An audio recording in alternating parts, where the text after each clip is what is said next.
क्या तुमने कभी सोचा है एक ऐसी कौम के बारे में जो पहाड़ों को तराश कर महल बनाती थी, जो हंसकर कहा करती थी, हमसे ज्यादा ताकतवर कौन?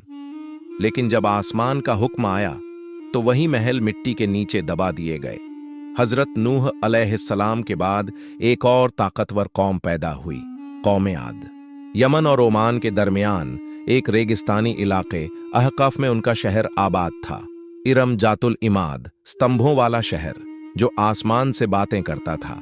उनके जिस्म पहाड़ों जैसे मजबूत, कद बादलों को छूते और गुरूर आसमान को चीर देता।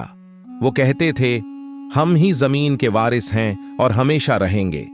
उनके घोड़ों के पांव पड़ते तो जमीन गूंज उठती। रात को उनके शहर के चिराग दूर दूर तक चमकते, जैसे जमीन पर कोई ताज हो। उनके बच्चे छोटी उम्र में पत्थर उठाकर ताकत दिखाते और बुजुर्ग फख्र से कहते, हमारे बच्चे भी पहाड़ झुका देंगे। उनका एक अजीब अकीदा था। वो समझते थे कि हवा उनकी गुलाम है। उनके जवान वादी में खड़े होकर हवाओं की तरफ हाथ फैलाते और कहते, देखो, हवा भी हमारे जिस्म की पैरवी करती है। बुजुर्ग महफिलों में कहते, हमारे बाप दादा हवा का रुख मोड़ देते थे, हमें कौन रोक सकता है? लेकिन उन्हें क्या मालूम था, यही हवा उनकी सबसे बड़ी दुश्मन बनने वाली है। वक्त गुजरता गया, गुरूर बढ़ता गया। फिर अल्लाह ने अपना नबी भेजा, हजरत हूद अलैहिस्सलाम। उन्होंने कहा, ऐ मेरी कौम, सिर्फ अल्लाह की इबादत करो, उसके सिवा कोई माबूद नहीं। कौम हंस पड़ी। क्या हम अपने बाप दादा का मजहब छोड़ दें? हम ताकतवर हैं, हमें कोई छू नहीं सकता। हजरत हूद अलैहिस्सलाम ने चेताया, मैं तुम्हें ऐसे अजाब से डराता हूं जिसका तुम अंदाजा भी नहीं लगा सकते।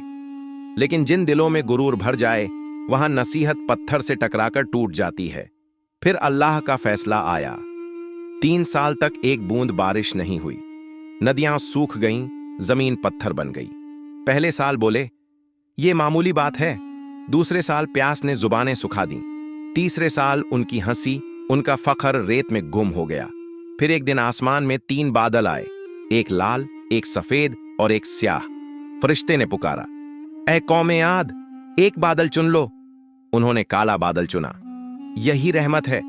लेकिन वो रहमत नहीं, कहर था। 7 रात और 8 दिन भयानक आंधी चली। लोग हवा में उछाले गए, महल रेत में दब गए, और वो लोग जो कहते थे हमसे ज्यादा ताकतवर कौन, इतिहास बन गए।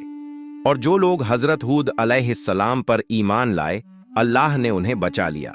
आज भी अहकाफ की रेत के नीचे इरम दफन है, एक गवाही कि इज्जत ताकत से नहीं, अल्लाह की इताअत से मिलती है।